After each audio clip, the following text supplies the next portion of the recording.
Hi, this is Krista at the Secret Yarnery. Today we're going to be learning how to make the magic ring.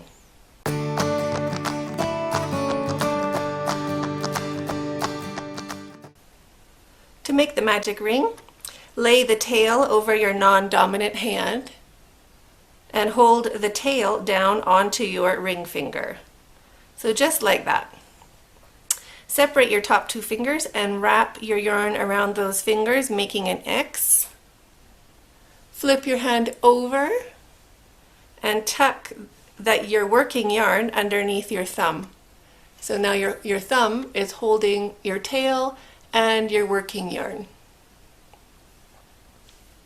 Turn your hand so the top of your fingers are facing up and you can see a short strand and a long strand. Get your crochet hook, slide it underneath the short strand, grabbing the long strand and bringing it under. Point the hook towards yourself. Point the hook away from yourself. Now you're releasing your thumb. You're letting your tension slide, or letting your yarn slide. Put your hook underneath that long strand, lift it up and turn your hook facing down, releasing your tension and pulling it through that ring.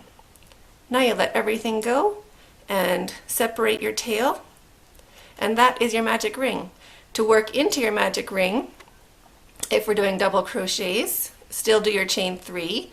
This knot that you made is going to absolutely disappear, so that does not count as a chain.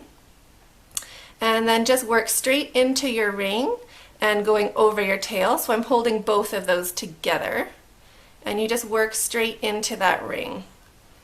And you can do as many stitches as you need to do in it, and you have as much space as you need. You do not have to get everything into one stitch. Oh, my yarn is coming over. Let me just finish this up. When you have enough stitches, whatever your pattern calls for, into the center of your magic ring, you are going to pull your tail, and because you've gone over it, it makes the center of your circle disappear. You can pull it completely. You don't want to break your yarn, but this acrylic is quite strong. And then I kind of bring my tail up to the top of my work just so it's on my hook going that way. So from the back over, my yarn will catch it, so I can work over it. Then you want to just slip stitch to join. And see, my tail is up on my second row, ready to be worked over.